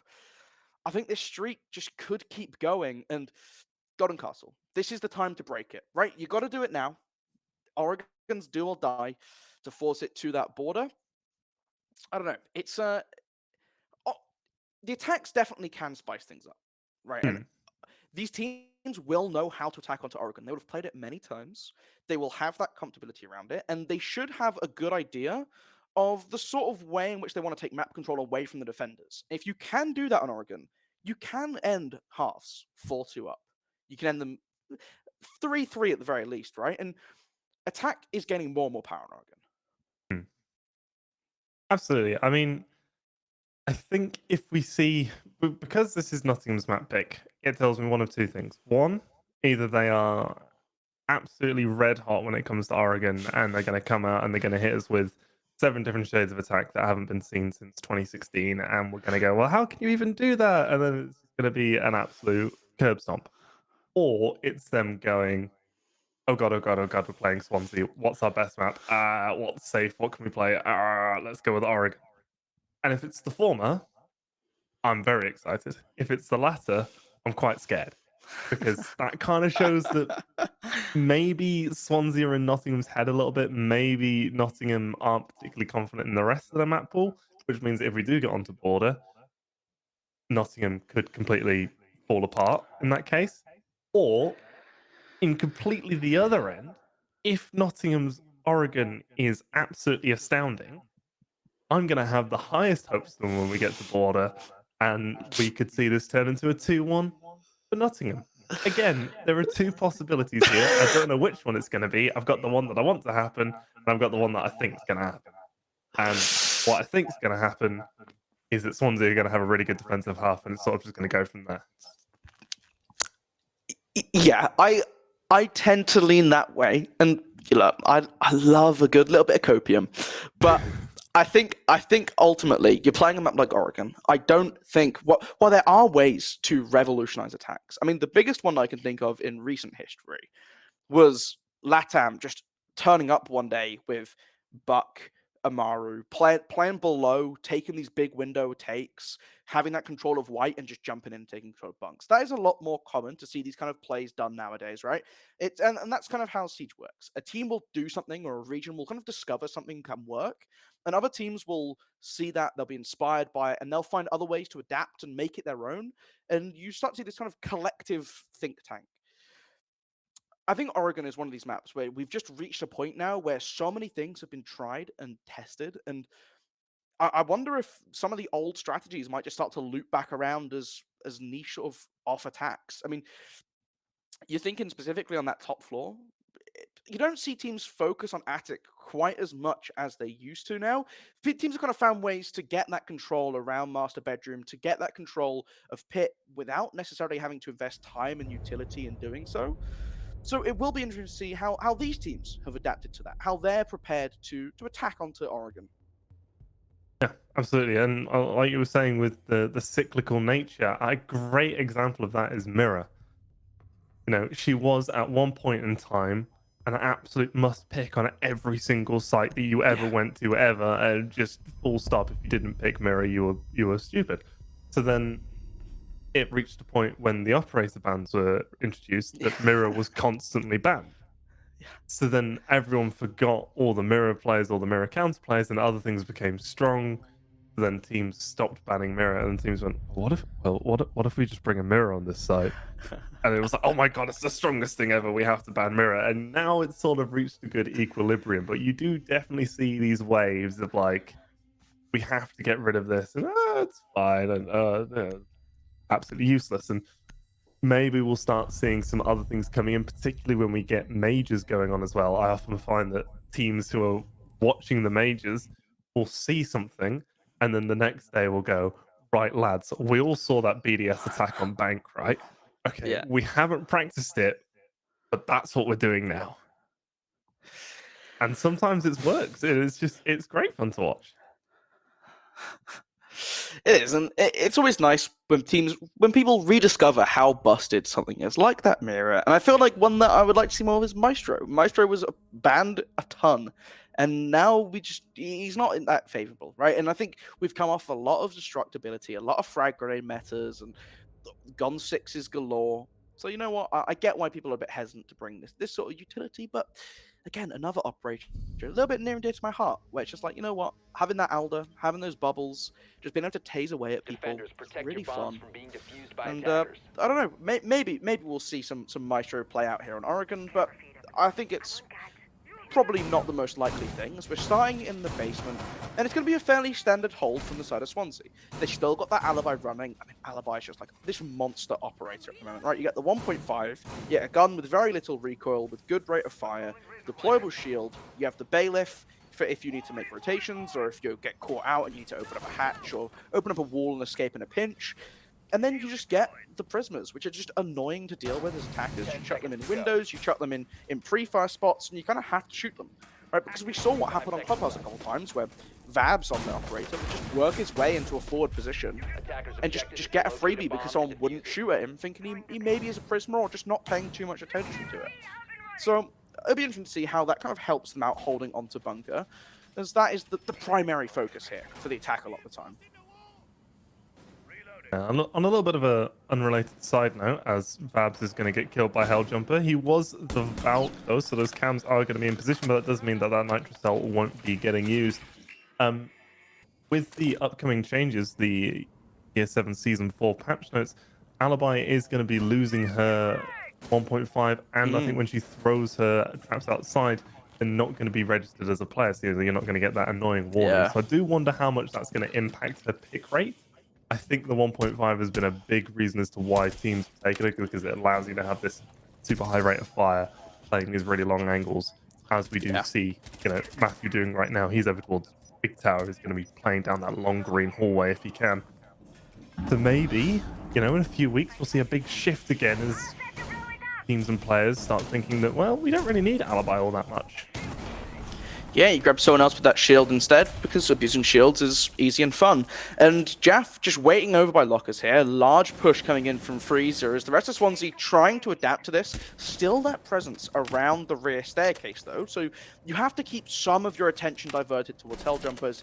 He's looking to try and play off of some of these hatches, try and cause a couple problems. So far, Nottingham very good at taking this early pressure, but the drones not coming quite as far through as you'd want. Now spotting that Jaff has fallen out of locker, this could be their opportunity to start to march forwards. No smokes to cover their tracks, so it will just be about making sure they cover their angles as they walk on down, as Fluffer's going to be the first one to do so.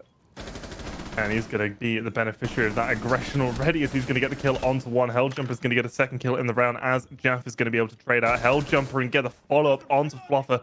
This is now a 2 versus 3 as Cypher Matt and Sympology are going to try and work this one. Cypher is inside of the site. He's going to be holding down above the shield to rotate over towards blue.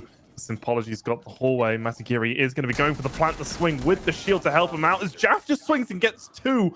He gets the kill onto the buck and onto the player planting, and now it's just Sympology. Yeah, should have received the call that he was inside of the small office, and Jaff should know that he was over towards Freezer, but it doesn't matter. Sympology's able to get the headshot on the swing. That's going to be the first round here, going to Nottingham. Oh, he wasn't aware. He turned around. He turned around at the last second as well as he swung in, which made things a little bit easier for Sympology to tidy up the round. But I think Nottingham there just had that great initial push, right? You have the Ashe, the Yana, waiting on Freezer's staircase, looking for any opportunity to push down and take control of lockers, and Jaff backing up out of that position, no longer playing on the lockers themselves, the ADS is being burnt out, was the opportunity they were looking for, right? Matthew, on that alibi, did try to pick up the mantle, but taken down by the drop. Made things a little bit difficult, and just the pace at which Nottingham pushed in together as a team and took that control away, the moment these members started to fall away from them, they still had control. They still had Cypher watching the rotate, denying Marv that access back into site to play the game.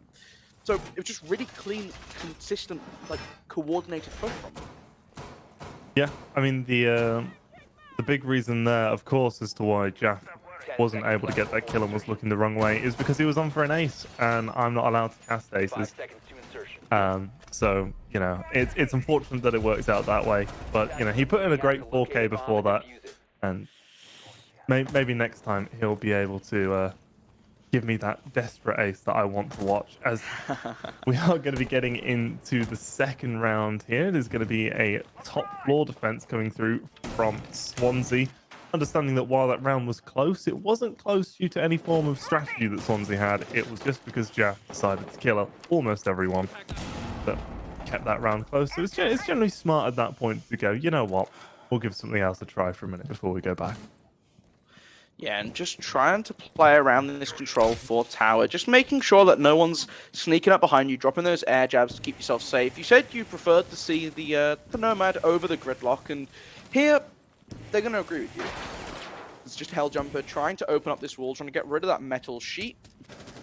It'd be interesting. Do they have anything to actually get rid of the wooden panel? Doesn't look like they have like a breaching charge or anything like that to actually get rid of the soft part afterwards. So we'll have to see how they choose to tackle that challenge when they come to it. But the drone, I think, spotted out two players at the bottom of the main stairs, or white stairs even, sorry. So a bit of a spread up from Swansea, but so far giving control of Master Bedroom over and just trying to wait and just see where this oncoming Nottingham attack is going to be starting.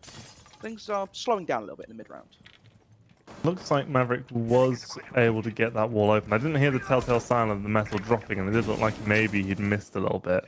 So I was thinking that perhaps that had been a mistake made, but it doesn't look like it has impacted them at all, as they are already going to be making aggressive moves in through Attic. Cypher is going to be playing up close. We do have Helljumper on the window. Vabso is going to get two. Masagiri and Sympology are going to fall as Jaff is going to follow up and get the kill onto Helljumper. Fluffer finally stems the bleeding for just a second, but it is going to be Marv to get the kill onto Fluffer. Now it's just Cypher as Jaff is just on a rampage at the moment. He's just swinging everything that he thinks he can get away with, and you know what? He's getting away with all of it.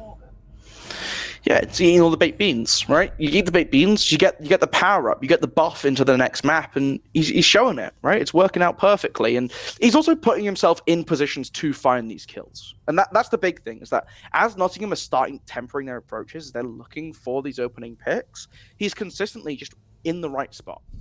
I'm just imagining Jaff now with like an emergency shot glass of baked beans. After that first map, he was there like, that was too close, lads. Well, you know how the saying goes, right? I'm not sure I do. Beans, the magical fruit. The more you eat, the better you shoot. Okay, no, I definitely hadn't heard that. And I'm also questioning, beans aren't fruit? What? No, I know. But it's like a saying. It's like some things you just allow, right, Dean? Like, we'll allow it. Yeah, if it rhymes, it's allowed. That's the rules. 10 seconds yeah, left. I'm not going to comply with that. Now I wish I knew more words that rhymed with rhyme. but that like also meant like it's okay, like because you could say like if it rhymes it slimes, but that doesn't make much sense. And also found slightly disgusting.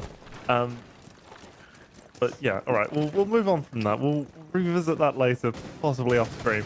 As 1-1 now, as Swansea have gone back down towards the base. We're not going to be trying out their tertiary sites just yet, not going over towards kitchen or dining or meeting for now. So there's going to be another clear coming through from Nottingham, definitely putting a little bit more pressure over towards the west side early on.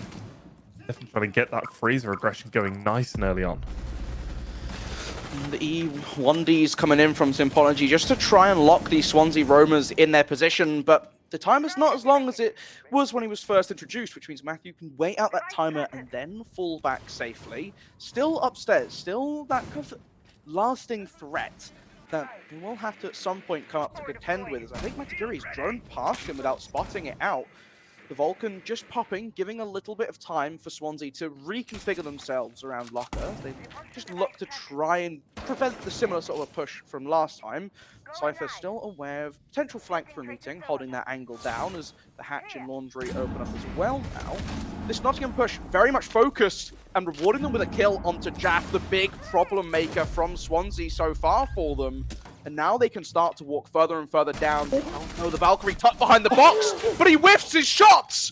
Fabs, you have to take those kills when you get the opportunity. And Helljumper gets a second onto Matthew. That alibi lurking above, no longer the threat. Spack in sight has to try and slow things down while Marv relocates, tries to find himself a better position and is able to get a kill for it. But Marv will fall so shortly after. Spack now has to clean up a 1 versus 4, and he can't. That round was the Vabs curse, the Dino Vabs curse. I'm gonna take the credit for those missed kills. You'll take the credit. Well, I'm not wanting to put the blame on Vabs. Oh, okay. So, see, like when you say take the credit, I thought you meant like you were like proud to have like stifled Vabs in that situation. Like it was like, well, you know, I'll throw my hand up and I'll go, yep, that was me. I mean, part of me is kind of happy that it happened because, you know, boo Swansea. But then on the other hand, part of me is kind of like, that was bad. So, yeah. Attackers have located a bomb. And they really aren't going to another site. They had this problem on Clubhouse as well, with, ironically, the basement on Clubhouse as well, where they would just keep running it. And every time they'd run into a similar problem where the space that Nottingham had for their takes, they knew exactly what they wanted to do. They know exactly how they want to do it, and they do it in good time as well. You look at the last round, for example, right? They take control of Freezer early on. They clear out the small tower, they clear out dining, they clear out security, they make sure there's no threat here. And then when they have that control, they then rotate over to laundry as well. When they have the long angle on laundry, the long angle on freezer, they start to use their utility just to peel away at any player from Swansea who's trying to hold these tight angles. For me, I want to see Swansea hold this a little bit more aggressively towards small power. I want to see a crossfire being held between security and freezer stairs. Give yourself the option to drop back if you need to, but find a way to take the aggression to Nottingham. You're giving them too much space early on.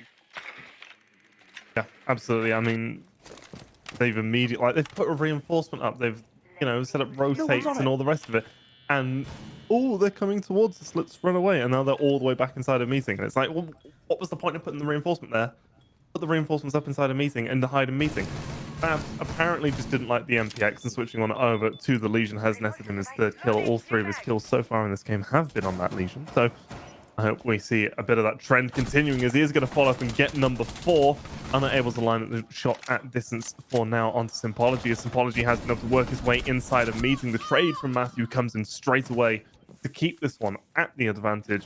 4-2 in terms of player count for Swansea, and already this is much better than their other defenses. Yeah, built off the back of Vabs just going crazy inside a meeting, right? But this is what we were talking about. Just have that upstairs presence. Force Nottingham into a gunfight where they're not setting up, where they're not able to just flush you out with utility first. And Matthew holding that crossfire is the perfect example. Dokkaebi has to commit to the gunfight, and you win it, but you get caught out immediately afterwards. And now there's still plenty of time for Nottingham to try and work around the map, to try and isolate some of the members of Swansea, but they have compiled themselves down into the basement. And with this hatch being opened up now inside of security, they've got to be a little bit careful of a quick drop, but that's why they're going to drop back. That's why they're going to play around these ADS, play around this cover, and just let this clock do the majority of the work for them. And, well, time is the sixth defender, as we do like to say, casters, as slowly these last two players from Nottingham start to work their way down towards the objective. They are aware of these two players over towards Freezer side of things, but it is going to be Marv to get the kill onto Matagiri after Helljumper had already fallen. As, yeah, I was trying to build that up to be a bit more hype, but then they just sort of walks into the bullets, and that's that. Swansea get the round, and 2-2. It's a big momentum point here. If Swansea are able to get this round, it then sets them up for at least an equal half or a half in their favour. Whereas if Nottingham gets this, Swansea are once again fighting